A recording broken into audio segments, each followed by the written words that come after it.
Boa tarde, você aí de casa. Júlia aqui de novo. Hoje a gente vai conversar um pouquinho sobre a lombalgia, um tema super frequente em vários ambientes da medicina, seja no pronto-socorro, na UBS, nos ambulatórios do médico do esporte, dentre outros. Aqui a gente vai destacar bastante o manejo e o acompanhamento desses pacientes com ênfase no exercício físico como um remédio principal, né? Então, vamos começar aqui a aulinha. E primeiro a gente vai fazer uma abordagem geral do que significa, do que é a lombalgia, como que faz o diagnóstico clínico e depois como que a gente faz esse manejo. No final vou trazer alguns artigos, algumas evidências mais atuais que a gente vai utilizar para acompanhar os pacientes com a lombalgia, tá certo? Lombalgia basicamente é a dor na lombar, a dor na região ali mais baixa da coluna. E o que acontece? Ela pode significar várias coisas. Então, se você que está assistindo é paciente e você sempre, quando pergunta alguma coisa para o médico, doutor, o que pode ser isso? A maioria dos sintomas pode ser 1 milhão de coisas. Então, tem que fazer uma avaliação pormenorizada. Não adianta perguntar assim no ato e ficar por isso mesmo. A gente precisa investigar. Então, olha quanta coisa que pode significar uma simples lombalgia. Acho que está no 2, né? Em relação à fisiopatologia, ou melhor, seriam as causas dessa lombalgia e também os diagnósticos diferenciais. A gente pode ter como causas congênitas, a gente pode citar a cifose, a escoliose congênita, fusão congênita de vértebras, que a gente chama de doença de Bortolotti, né? Então, a vértebra da transição lombar, onde tem o processo transverso do L5 que se articula com o sacro e aí causa irregularidade na mobilidade da coluna. Tem a doença do remodelamento ósseo, que é a doença de Paget, né? Com relação às causas degenerativas, apesar de ter ali embaixo as mecanoposturais, elas também podem ser degenerativas, como por exemplo a degeneração dos discos intervertebrais, as hérnias de disco, estenose do canal vertebral, artrose facetária, escoliose, espondilolistese, fraqueza de musculatura da coluna por conta do sedentarismo e do envelhecimento, espondilólise, que basicamente é uma fratura por estresse, né, uma lesão de estresse. A gente tem causas inflamatórias, como espondilite anquilosante, artrite reumatoide, acometimentos axiais da doença de Crohn. A gente tem causas infecciosas, como a espondilodicite, né? Ou pode ter alguma osteomielite. A osteomielite vai ter infecção no osso, e a espondilodicite ali nos corpos e nos discos intervertebrais. Pode ter também abscessos ali naquela região, uma infecção ali de partes moles decorrentes de procedimentos invasivos, né, de procedimentos realizados ali no local de intervenções. A gente pode ter as causas tumorais, sendo um tumor ósseo primário, que é mais raro, ou um tumor secundário relacionados a metástases, né? Então, um câncer que faz muita metástase óssea é o de próstata, né? Além de neoplasias hematológicas também, como por exemplo um mieloma múltiplo, que se você vai lembrar tem um acometimento ósseo importante. A gente pode ter também como causas viscerais a lombalgia sendo uma dor referida. Então muita gente chega no pronto-socorro com lombalgia e a pessoa mesmo já vai falando que é culpa dos rins. E não pode ser só dos rins, pode ser assim, uma nefrolitíase, né, que é a pedra nos rins, mas pode ser infecção nos rins, que é a pielonefrite, uma infecção urinária mais alta, né? Pode ser um abscesso perinefrético, pode ser aneurisma de aorta abdominal, que às vezes causa dor também, pode ser uma doença inflamatória intestinal, como eu falei, né? A doença de Crohn. Pode ser colecistite, pancreatite, acometimento de focos de endometriose, pode ser tanta coisa. Isso sem falar das causas mecanoposturais, né? Que vão ser as causas mais comuns e estão associadas ao movimento, a vícios posturais, né? Principalmente sentado, mas também pode ser em quem fica muito em pé, né? Que vai gerar essa dor. Até uma distensão muscular simples pode causar essa lombalgia. E se a gente não achar nenhuma dessas causas aí que eu listei para vocês, a gente pode falar que ela é inespecífica. A gente vai chamar de lombalgia inespecífica. Quanto à epidemiologia, 80%, um pouco mais de 80% da população mundial e do Brasil também é uma estimativa de população tanto mundial quanto brasileira. Então, a maioria da população adulta um dia vai experimentar uma lombalgia na vida, né? Algum episódio de lombalgia na vida. Isso gira em torno de 540 milhões de pessoas, né, de estimativa mundial, e é a principal causa de anos vividos com incapacidade. Então, mais uma vez aí a gente vai dar uma atenção à diferença entre o lifespan e o health span. A gente não quer só viver mais, a gente quer viver mais com qualidade. Então, depois a gente conversa sobre esse tema, mas é o foco da medicina 3.0 em contrapartida da medicina 2.0, que só ajudava as pessoas a viverem mais, porém viverem mais com várias doenças e comorbidades, que é o que a gente vê mais presente hoje em dia. Além disso, com dados nacionais, é a segunda causa de afastamento, segunda maior causa de afastamento do trabalho. E a primeira, qual que é? Vocês sabem? Deixa aí nos comentários se você quer saber. Eu vou falar logo. A primeira causa é cefaleia, dor de cabeça. E causa de absenteísmo, né, laborativo. Então, isso tudo vai gerar um gigantesco impacto socioeconômico, tá certo? Mais um motivo para a gente dar atenção. Com relação à apresentação clínica, e aí acaba também sendo um pouco uma classificação, que eu vou falar da classificação ali na frente. A apresentação clínica, ela pode ser classificada em aguda, que é aquela dor que fica até um mês de duração e depois some completamente, ou ela pode se cronificar, quando ela passa a ser recorrente, principalmente depois de 3 meses dessa queixa. E aí pode ter localização, você pode graduar ali na altura das vértebras lombares, pode verificar se há uma irradiação para membro inferior, ou até que ponto do membro inferior que ela costuma irradiar, bem como ver se tem sinais de radiculopatia, né, que é a dormência, o formigamento, alguns casos tem fraqueza, tem perda de reflexo, né, pode ter o nível sensitivo que a gente chama, então a partir de determinado ponto a pessoa nega a sensibilidade, que mais? E aí vai depender da região afetada, né? Então, depender da gravidade do acometimento. É interessante, né, sempre pontuar a duração dessa queixa, bem como tentar graduar a dor, seja na escala visual analógica, na escala visual analógica. Então, tentar colocar ali de 0 a 10 quanto que tá, para que nas consultas subsequentes você possa estar sempre tendo um valor ali de referência, né? E ver se tem associação com outras dores, outros sinais, né? Que nem a gente viu, pode até ser mesmo uma dor, uma causa visceral com dor referida na lombar. Então, investigar todos os sintomas associados. E aí, o que acontece? A gente tem que identificar as bandeiras vermelhas, porque essas bandeiras vermelhas que vão sinalizar para a gente que tem alguma doença orgânica mais grave, né, e que também vão justificar para a gente a solicitação de exames de imagem. E ali a probabilidade de cronificação da doença. Eu não sei se eu botei em algum lugar para falar, mas é interessante citar a dissociação clínico-radiológica da lombalgia.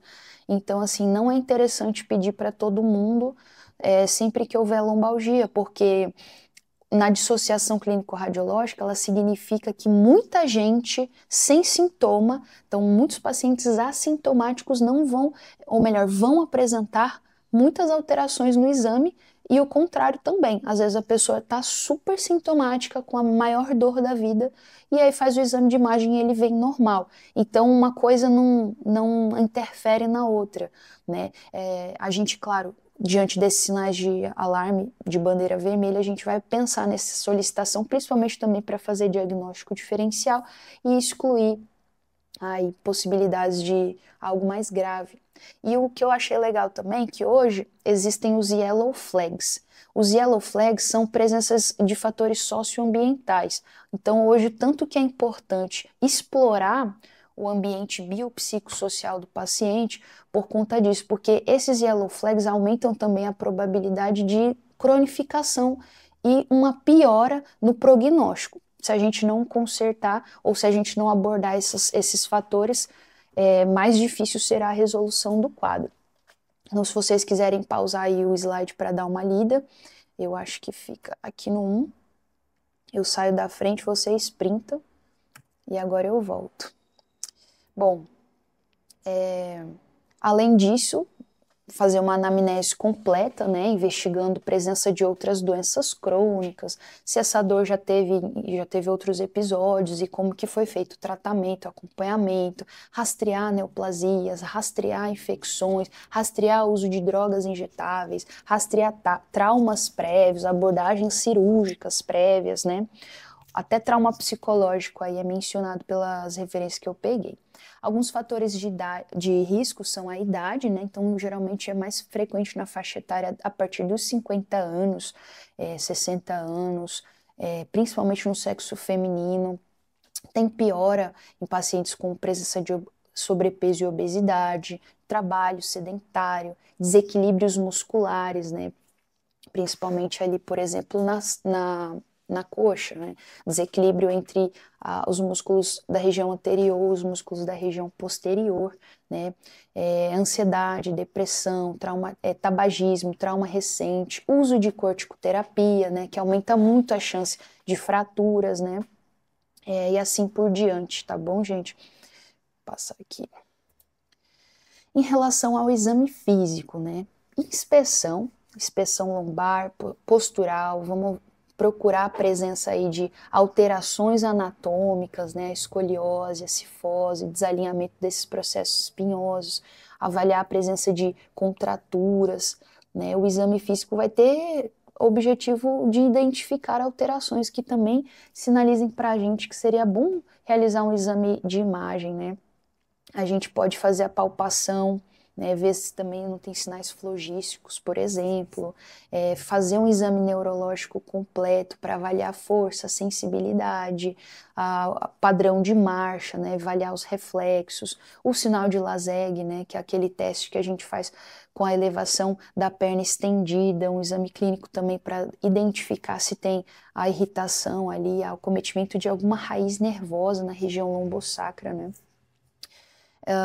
Esses sinais de Waddell, eles são sinais que mostram para a gente possíveis simulações, né? Então, acometimento de causas psicogênicas, que são, por exemplo, déficit neurológico inexplicável. Então, a clínica do paciente não está muito condizente, não está fazendo muito sentido ali os sinais, os sintomas que você verifica e que ele relata para você, né? Então, uma hipersensibilidade, ele coloca aqui, por exemplo, ausência de dor com a elevação do membro quando o paciente está distraído, ou reações dolorosas muito exacerbadas e desproporcionais ao estímulo, né? Então, a gente chama de alodínia, né? Tudo isso tem que ser pesquisado.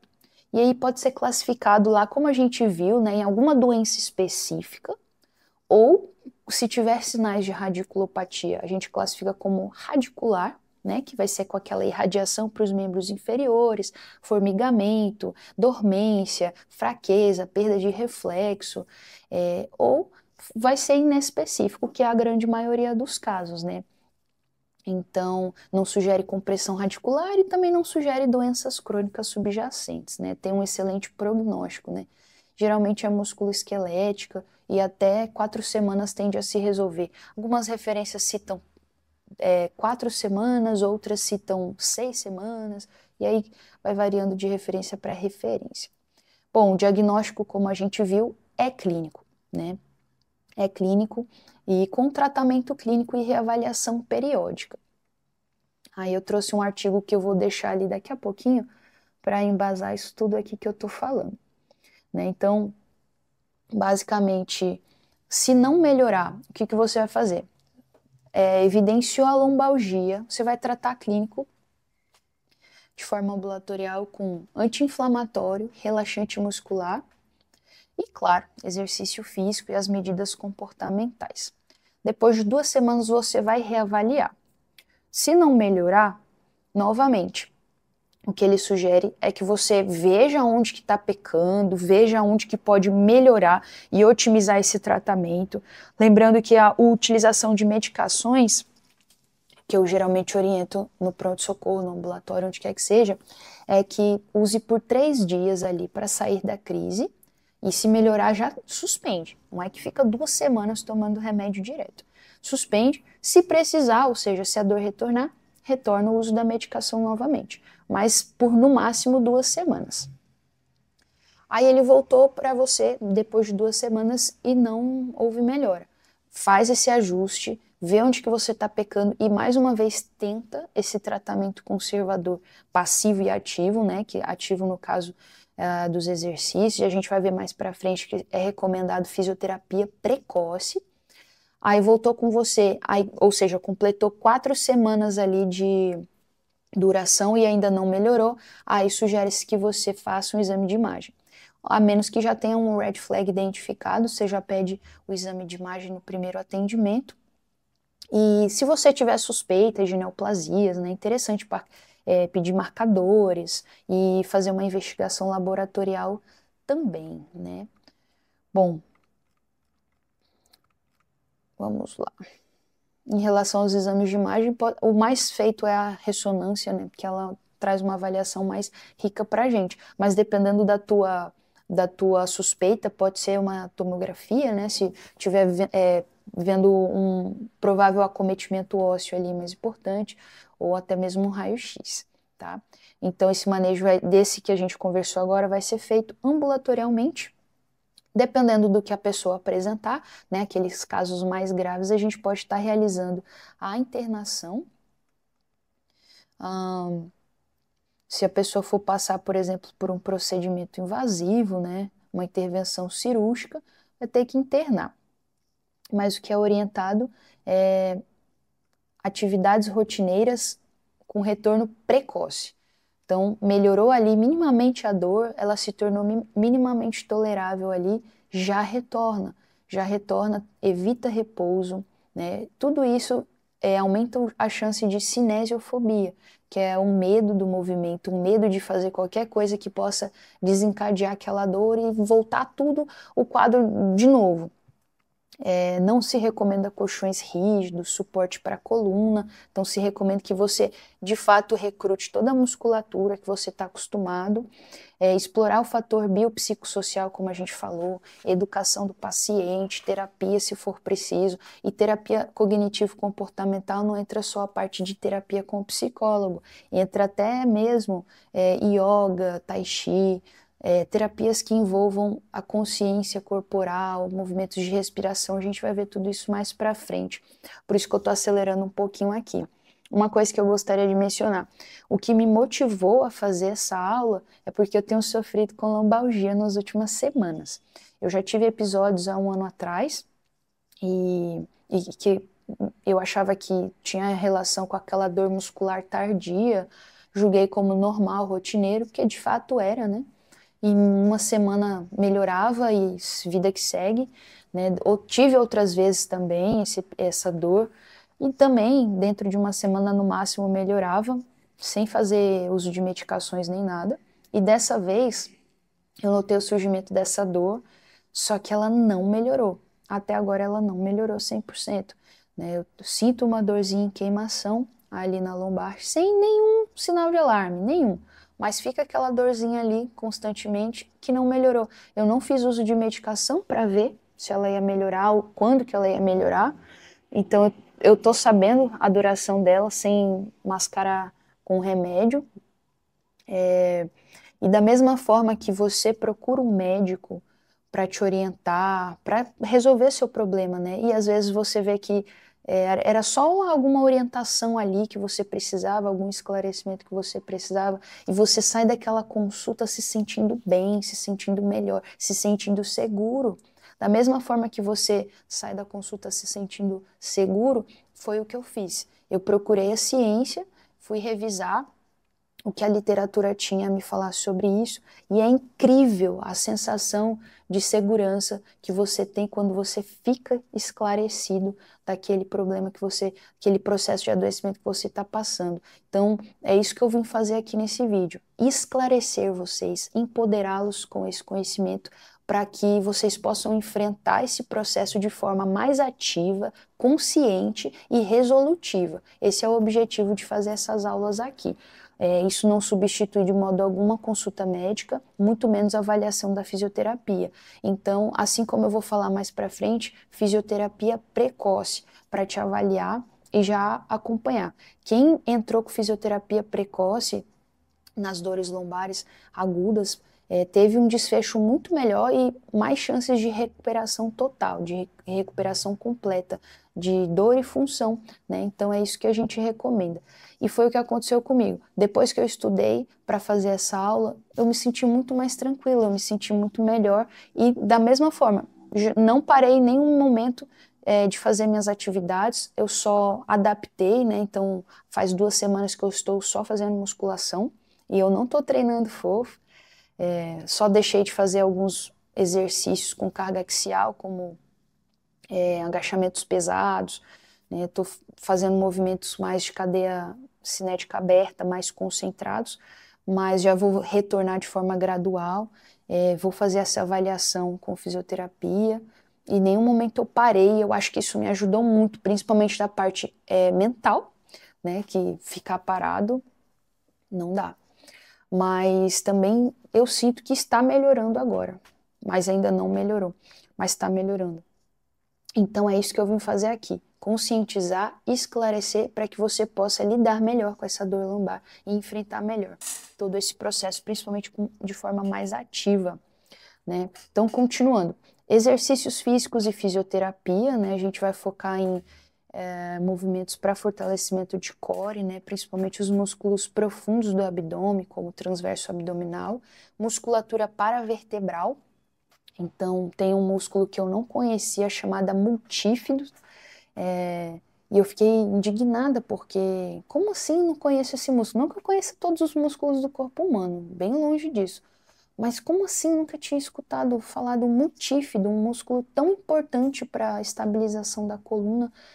Então, se você também não conhecia esse músculo, coloque aí nos comentários. Eu descobri o músculo multífido aos... Aí você coloca a sua idade. Eu vou colocar a minha ali. Eu descobri o músculo multífido aos 29 anos, essa semana. Bom, tem os exercícios aeróbicos que ajudam muito, principalmente os de baixo impacto para a coluna, né? Então seria natação, uma bicicleta, né? Que mais? Caminhada, não corrida.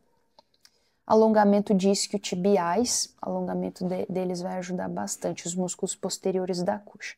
Aí farmacoterapia, né, como eu falei, eu costumo prescrever anti-inflamatório e relaxante muscular por 3 dias, no máximo até 2 semanas, porque se não melhorar em 2 semanas, você deve procurar uma orientação médica novamente. E o tratamento crônico com fisioterapia, autocuidado, farmacoterapia, e aí pode estar fazendo uso de antidepressivos, anticonvulsivantes, né, com a pregabalina, opioides, temos terapias alternativas como massagens, acupuntura, tem terapias mais invasivas como infiltração de glicocorticoides, toxina botulínica e tratamento cirúrgico, mas não é o foco aqui. Eu vou indo para os artigos para a gente fechar. Bom, em relação aos artigos, esse primeiro, que é um artigo de revisão do Jornal Europeu de Coluna, ele reuniu 15 diretrizes clínicas, então 15 guidelines de diretrizes práticas e elencou ali os principais pontos, né? Essas diretrizes são muito diversificadas em relação aos exercícios. Elas citam todos os tipos de exercícios: aquáticos, alongamentos, exercício para as costas, abordagem de Mackenzie, yoga, tai chi. Fala do modo de execução entre individual e coletivo, mas também supervisionados em casa ou no centro ali de saúde, mas ficou muito generalizado, né? Porém, eu trouxe bastante coisa ali ao longo da aula que veio desse artigo aí. Aí eu quis procurar também alguma revisão brasileira, algum estudo nosso, e encontrei esse aqui. Só que assim, esse artigo aí da lombalgia específica crônica tem um foco muito grande na parte farmacológica, e ele é bem específico, inclusive, né, em relação a isso. Por exemplo, ele fala lá do uso do paracetamol na dose X, tantas vezes ao dia, por tantas semanas, compara isso com outro tratamento, com um anti-inflamatório ou com tramal, e isso aí, desse jeito, não teve impacto no aumento das hepatopatias, por exemplo. E ele vai falar isso com todo o tratamento farmacológico. Ele foca muito no tratamento farmacológico, menciona outras terapias que a gente vê pouco, né? Águas termais, ultrassons com ondas, frequências específicas, fala da estimulação elétrica transcutânea e percutânea, fala da acupuntura. Só que eu fiquei triste com esse artigo porque no final, além dele falar que a atividade física não teve evidência de melhora na dor lombar crônica, que é um completo absurdo essa frase, né? Ele ainda utilizou artigos com evidência suspeita e baixa evidência para justificar essa afirmação. Então, não é uma desculpa aí aos autores, mas não é um artigo que a gente possa confiar, né? Até coloquei um X ali. Bom, a gente tem essa revisão sistemática com meta-análise britânica, né, que trouxe aí mais de 1.600 referências que eles revisaram. No final, eles escolheram 14 ensaios clínicos randomizados com um grupo de amostra de 541 atletas. Então, a gente já foca mais no paciente atleta aqui. Só que ele mesmo fala que esses ensaios têm vários vieses ali, em vários domínios, seja na parte dos sintomas relatados, que são subjetivos, varia em relação ao desempenho, desgaste e todos os acometimentos, né? Esses tratamentos ali incluíram exercícios, readequação da biomecânica e terapia manual. Então, não teve nenhum estudo que focou em cirurgia, em abordagens mais invasivas, sendo que o exercício foi o tratamento mais frequentemente investigado, né, e com redução da dor e da incapacidade relatada em todos os tratamentos. Nosso foco aqui na revisão desses estudos sempre é buscar melhora da dor e melhora da função, tá? Bom, também é um estudo que acabou ficando muito generalizado, né, porque tem vários tratamentos para lombalgia no atleta que vão melhorar a dor e função, mas não deixa claro quais eram esses tratamentos, como que faríamos para chegar nesse desfecho, né, bem como não explorou o efeito do return to play, né, que é importante para a gente, né, o retorno ao esporte. É uma das situações que mais importa, né, para quem é atleta, quando que eu vou poder voltar a praticar a minha atividade. Não foi possível tirar conclusões da questão da terapia manual, né, da massagem e manipulação da coluna, ou de modificações biomecânicas isoladamente, porque estava faltando evidência. Então, ele só conseguiu falar mais da questão do exercício. Esse outro artigo aqui, que é bem completo, bem legal, eu gostei muito dessa diretriz aqui, que é da Associação Americana de Fisioterapia e de Fisioterapia Ortopédica, né? Ele traz recomendações de exercícios mesmo e traz todos os artigos e todas as evidências para justificar aquela intervenção. E isso eles colocam para dor lombar aguda, dor lombar crônica, dor lombar com irradiação para o membro inferior, dor lombar pós-operatória, e depois ele aborda as terapias manuais, os sistemas de classificação, como por exemplo o método Mackenzie, que eu achei muito legal porque eu não conhecia, e a educação do paciente também é um tópico que eles abordam. O método Mackenzie, ele é para diagnóstico e terapia mecânica, né? Ele vai avaliar e tratar os problemas relacionados à coluna e a extremidades, né? Ele foca na identificação dos movimentos, das posturas e as atividades que vão desencadear dor, né, para fazer um plano personalizado. Então, eu nunca vi na prática e eu vou atrás de amigos físios para me mostrarem, para me explicarem e até mesmo se quiser fazer comigo para eu ver como que é e eu trago para vocês um feedback sobre isso. Mas basicamente o objetivo é avaliar a dor, restaurar a função, prevenir recorrências e eu interpreto como se fosse um MCCP da fisioterapia, né? Um método clínico centrado na pessoa, versão físio. E isso é muito legal, né? Então, aí ele traz também esses mapas de evidência com essas figurinhas, que é muito legal. Vou conseguir ver melhor por aqui. Aí tem a parte de dor lombar aguda, e aí ele vai trazendo o nível de evidência, né, dos estudos e o que é recomendado. Tem da dor lombar crônica e tem daquelas outras que eu mencionei. Daí, se vocês tiverem interesse, principalmente se você for físio, te recomendo muito essa referência aí para revisar, tá? Então, ele tem o que você deveria usar, o que você pode usar, né, e os gaps no conhecimento aí, para a gente estudar mais. Esse aqui já é mais voltado para corredores, né, porque ele vai comparar, é um ensaio clínico randomizado, né, simples cego, ele comparou o efeito do tratamento para lombalgia crônica em 84 corredores recreacionais durante 2 meses. E aí ele comparou o tratamento com fortalecimento de membro inferior e com comparação com exercícios de extensão da coluna, de estabilização, manipulação da coluna. Né? As medidas de desfecho eram a dor autoavaliada, a capacidade de corrida, de força dos membros inferiores, né? Função da musculatura paravertebral, na marcha da corrida, na biomecânica, né? E aí os participantes foram avaliados antes, durante, após a intervenção, 3 meses depois e 6 meses depois também. Bom, o fortalecimento do membro inferior foi superior, que já era esperado, né, a essa parte de extensão e estabilização lombar, com melhorias de todos aqueles parâmetros ali, potência, extensão. Aí na figura, a gente consegue ver aí os exercícios supervisionados ali numa academia, né, e tem sessões em casa também. Então incluiu ali o aparelho de abdutora, a extensora, ali tem um leg press, e em casa a gente vê ele fazendo single leg squat, né, que aí você faz uma perna só, depois a outra. Se você fizer alternando as pernas é o pistol. Conhecimentos crossfiterísticos para vocês.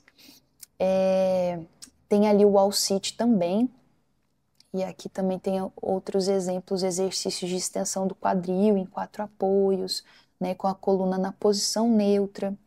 Na primeira semana tem a progressão de carga. Aqui ao lado a gente vê exercícios de mobilização e estabilização da lombar para fortalecer o multífido lombar. Eu tinha 29 anos quando eu descobri a existência do músculo multífido. Coloca aí sua idade também. Tem movimentos de estabilização de sentar e levantar. Depois ele progrediu para utilizar o TheraBand para fazer rotação externa e abdução do ombro em single leg stance position. E aí, então, aí a gente vai melhorando os estudos, né? Então a gente vai ver aqui um estudo chinês com meta-análise em rede, muitos estudos de intervenção com exercício que vão comparar, né, essas intervenções. Eles utilizam a meta-análise em rede, né, para avaliar os efeitos dessas diferentes terapias, né, nos exercícios de dor lombar, para a gente ter uma referência. Então, se você não está habituado com esse tipo de gráfico, é assim, no tamanho dos nós, eles vão mostrar quantas vezes o exercício em si, que aí cada sigla dessa aqui significa um exercício diferente. Aeróbio, resistido, pilates, yoga, tai chi, cada nó desse é um tipo de exercício que foi feito, e o tamanho dele é quantas vezes esse exercício apareceu ali na literatura, né? E a largura dessas arestas vai representar o tamanho total da amostra. né, nas comparações que estão conectadas. E é legal, porque vai conectar todas as comparações entre si, né? Esse estudo aí, ele incluiu 75 ensaios clínicos randomizados, com 5.254 participantes, né? E mostrou que o Tai Chi, o Yoga, o Pilates, exercícios de sustentação e estabilização da lombar, teve uma melhora superior à reabilitação convencional ou ausência de intervenções, que é meio óbvio, né? Mas não distinguiu também se tem correlação com gênero, outros scores, e isso muda muito, né? A idade, o gênero do paciente, né? E ele coloca que esses exercícios aí também foram até superiores à avaliação de Mackenzie para alívio da dor, e quando comparado a nenhuma intervenção. Bom, aí tem as siglas. Eu não encontrei em nenhum momento do texto qual seria o tratamento convencional, mas eu acredito que seja o repouso e ou, né, a farmacoterapia, já que ele faz muito essa distinção aí entre terapias passivas e ativas. Então eu acredito que seja tratamento convencional as terapias passivas, né? Então sempre a reabilitação ativa vai ser superior. A gente tem outra meta-análise em rede aqui, dessa vez britânico, né? Também avaliou 9.500 estudos, selecionou 89 e teve um N parecido com o outro, de 5.578 pacientes, né, que foram elegíveis para a síntese. Aqui ele fez a comparação, a distinção de dor, função, saúde mental e força, né, como desfechos principais ali. Tem as modalidades de treinamento com maior probabilidade de efetividade, e aí ele também coloca nesse artigo aquele índice de Sucra, também se você não está habituado, né, ele é a superfície sob a curva de uma classificação cumulativa, que vai ser uma medida sempre utilizada aí nas meta-análises de redes para comparar as eficácias dos tratamentos, né. Então, esse COM aí é o controle sem exercício. Esse utilizou um controle realmente que a pessoa não fazia nenhuma intervenção.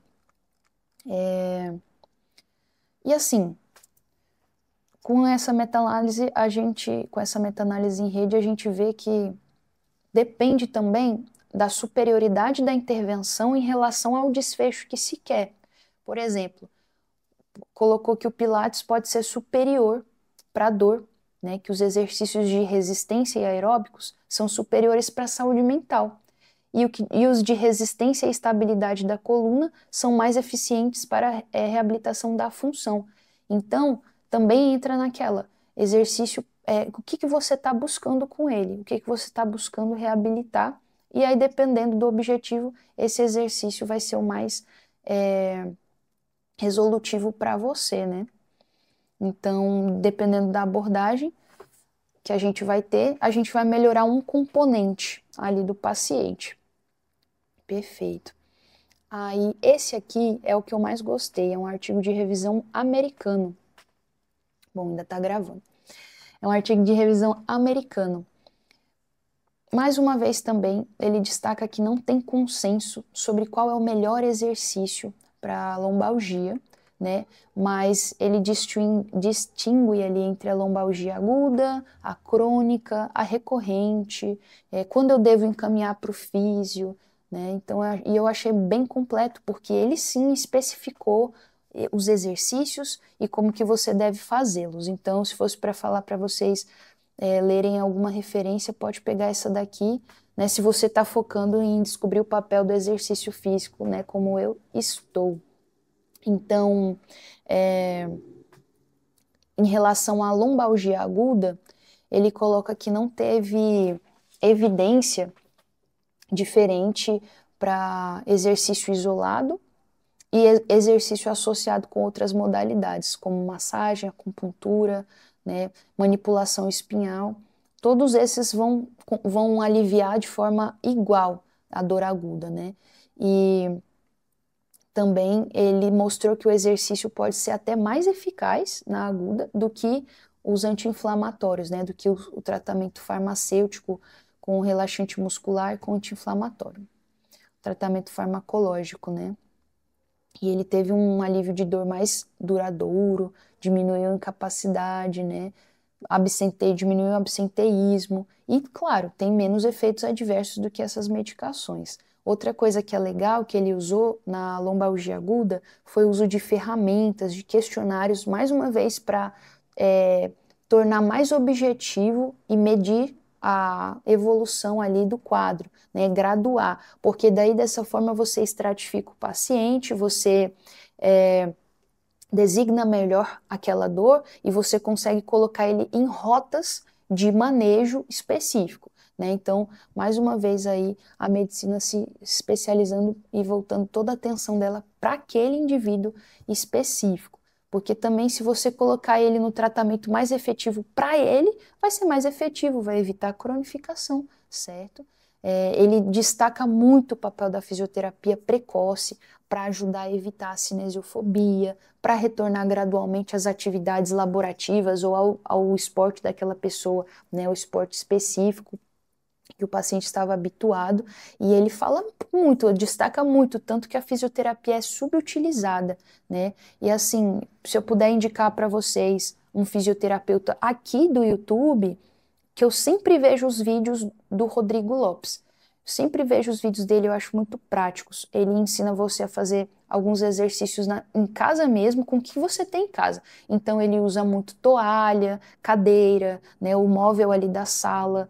Aí se você tiver elástico e outros acessórios, beleza, mas ele consegue te dar exemplos práticos de você fazer o automanejo em casa com o que você já tem em casa. Então se eu puder recomendar um YouTube para você procurar, é o do Rodrigo Lopes, né, para fisioterapia. E já em relação à lombalgia crônica, ele coloca que a caminhada é a superior ali para dor e função. Caminhada com orientação de mais de 5.000 passos ao dia já vai aliviar bastante a dor lombar. Para melhorar a saúde cardiovascular, né, a gente já orienta mais de 7.000, 8.000 passos. Mas ele coloca que a partir de 5.000 passos já é efetivo para isso, né? Fora que foi a modalidade que mais teve aderência dos pacientes. Sim, por causa do acesso a ela, né? Sempre falo para o paciente, caminhar é a coisa mais simples que você pode fazer, mais fácil. Você tem um tênis, bota uma roupa confortável e vai num lugar de preferência seguro para que você possa caminhar, né? Aí outras intervenções aeróbias também foram destacadas, como ciclismo, natação, elíptico, que também vai ajudar bastante aí na lombalgia. Todos esses envolvem sustentação do próprio peso corporal, de uma intensidade ali de leve a moderada e com baixo impacto na coluna, né? Então você pode estar fazendo esse aeróbio, né, o cardiozinho, de 5 a 7 dias por semana e pode começar, sim, de 10 a 15 minutos por sessão. Poxa, tá mais que ótimo. E aí, com o tempo, você vai aumentando gradualmente essa duração, a intensidade, tá certo? Depende do seu nível de atividade física, né? E aí a gente vai chegar naqueles 150 minutos semanais que a OMS preconiza. E outra coisa da lombalgia crônica é a incorporação do yoga, do pilates, do tai chi, todos para beneficiar quem tem lombalgia crônica, porque envolve o controle de respiração, envolve o equilíbrio, envolve consciência corporal, né? Então vai meditar, vai colocar você em diversas posições corporais para que você encontre o equilíbrio nessas variadas posições corporais. E isso vai ter um impacto muito grande também na saúde mental, né? Então, é uma abordagem ampla. Eu gosto muito desse artigo. Então, assim, recapitulando tudo, né? Porque falei pra caramba, falei muito. Vamos recapitular, então, o que a gente deve fazer na lombalgia. O treinamento físico vai ser eficaz para dor lombar, não específica, né? Mas o melhor método não foi identificado. Esse é o melhor método para lombalgia. Não. São vários que são bons, são vários que vão te ajudar. Por isso que a avaliação da fisioterapia é tão importante, tá certo? Que ela vai achar, o profissional fisioterapeuta vai achar o melhor exercício e o melhor programa de reabilitação para você, de acordo com a sua dor.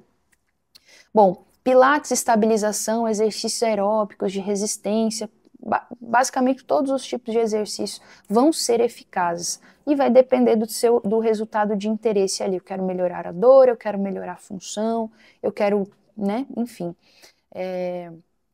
E sempre exercício físico vai ser melhor, vai ser superior ao tratamento passivo, né? Ou seja, ficar parado, ficar deitado, ficar inativo, qualquer coisa vai ser melhor do que isso. E lembra, cara, você não vai ficar tomando remédio a vida inteira, anti-inflamatório a vida inteira. Qual que é o remédio mais democrático, mais acessível, que você pode usar e abusar a vida inteira? É o exercício físico. Então, não tem mais desculpa, não tem motivo. Bora se mexer. A prevenção primária também envolve a perda ponderal, então a gente tem que emagrecer, não tem jeito. Exercício físico regular, proteção, então assumir posturas que protejam a coluna durante a prática, né, na hora principalmente com carga, e a prevenção secundária, ou seja, você já teve a dor lombar ou está tendo, você quer prevenir que ela piore ou você quer prevenir que ela volte, caso já tenha melhorado.